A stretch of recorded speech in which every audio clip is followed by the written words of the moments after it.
G'day and welcome to Inside Rugby with Mark. My name is Mark, and in this episode I'm going to tell you about the mistake that I think the All Blacks have made this past weekend, and also the mistake I've made. So let's get into the video.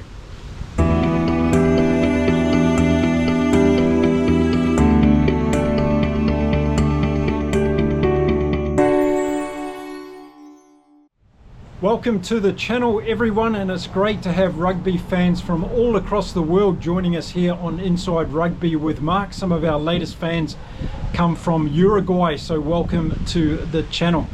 Now in today's video I thought I'd talk about the mistake I made over the weekend, and also the mistake that I think the All Blacks made over the weekend. Now if you're tuning into my channel for the first time, this is not a channel about the All Blacks only. It's just that happens that they kicked off their Northern Tour before everybody else this year, but I am going to be covering the 21 games of this year's Autumn International Series right here on my channel.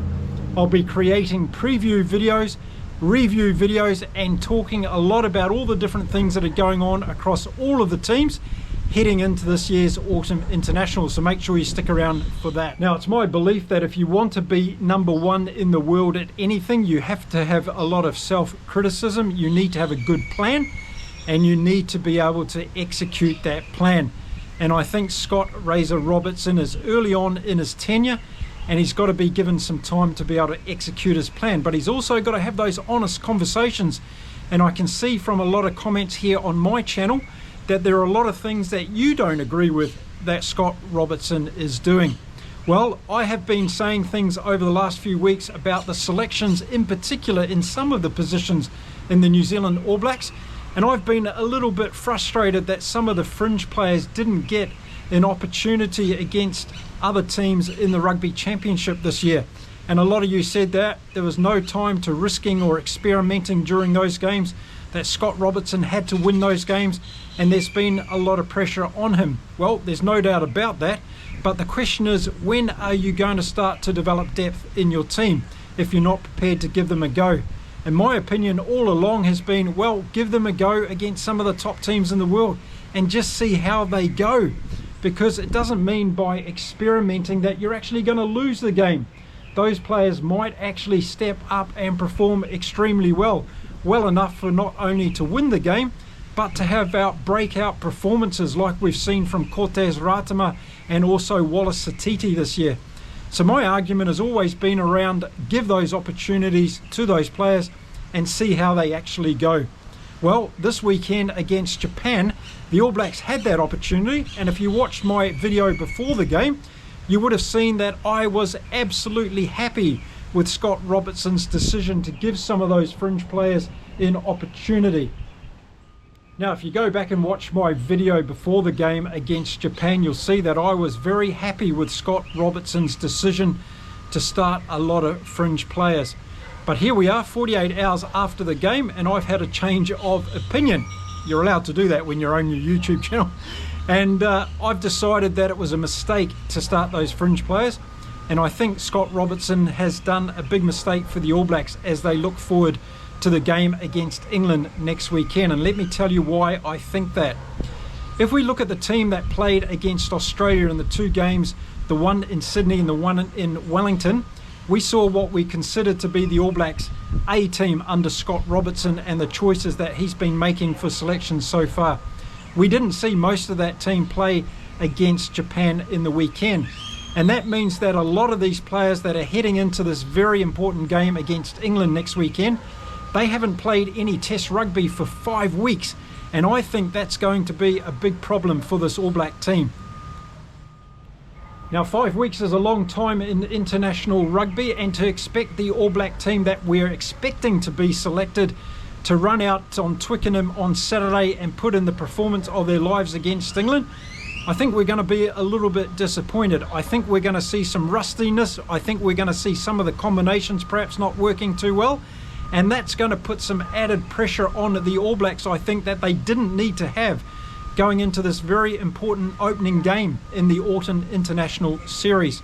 Now if we go back to the Japan game, I would have liked to seen in hindsight that A team that Scott Robertson has been picking. So I think in hindsight it would have been better for the All Blacks to go into this Japan game with their strongest team and to get those combinations working.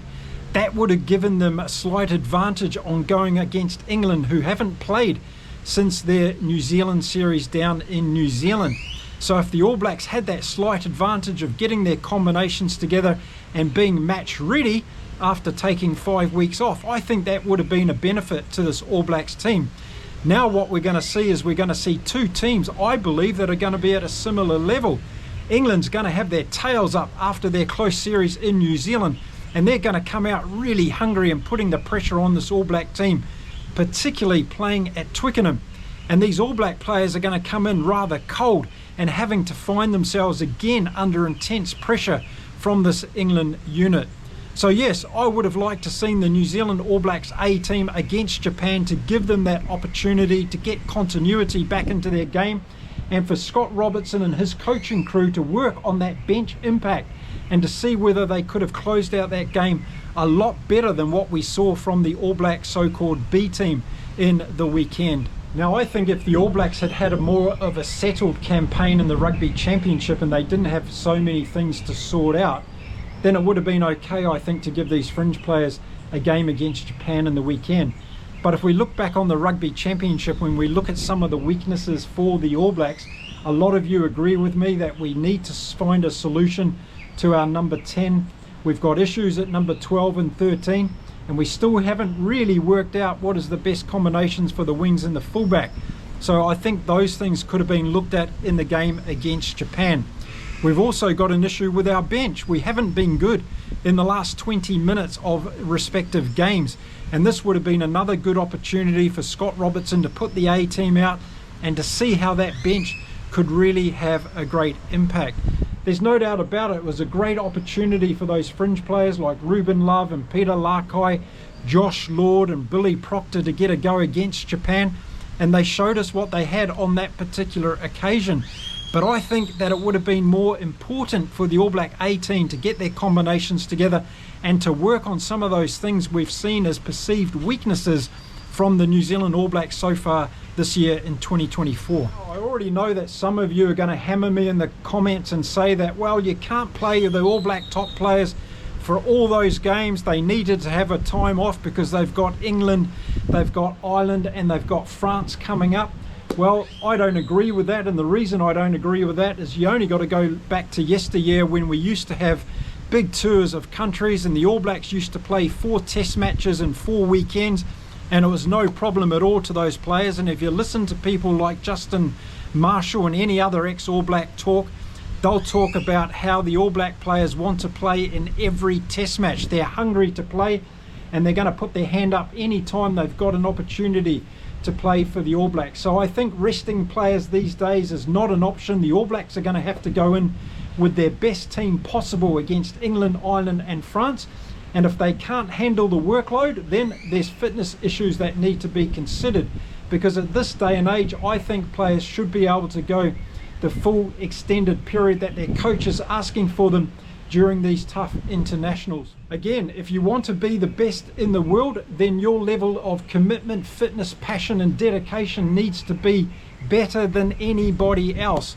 And I'm sure every single player in the Springbok squad, the Irish squad, the English squad, they're putting their hands up to play on any opportunity they can for their respective team. And I think that has to be the case in the All Blacks camp as well. So there you go. I think I was wrong. I would have rather seen the All Black A team play against Japan last weekend.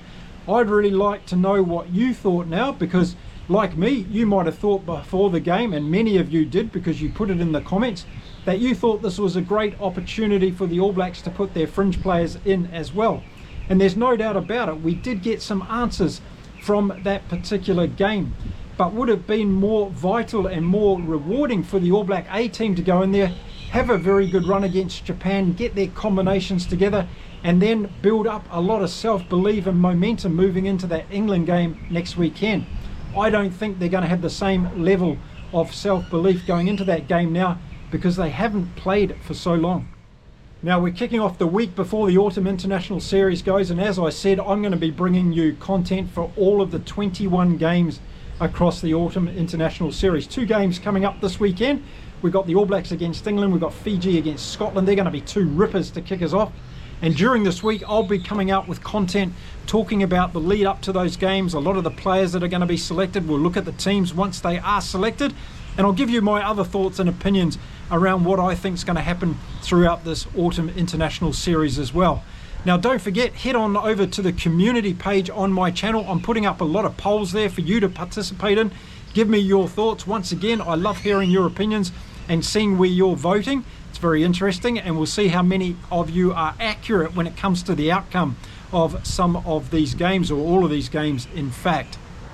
Now, if you're enjoying my content here on my channel, you know the drill. Hit the subscribe button, and here's some other ways that you can help me to support my channel.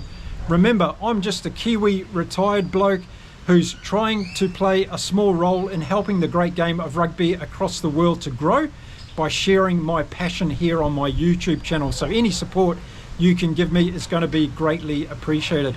Okay, well, that's it for this particular video. Love to hear your views and opinions, so don't forget to put your comments down. Keep them respectful and we'll be all good. And I'll see you again really soon in the next video. Until then, stay safe, stay well, everyone. Keep enjoying your rugby across the world. And a special shout out to all the rugby fans in Uruguay today. I hope you have a fantastic day.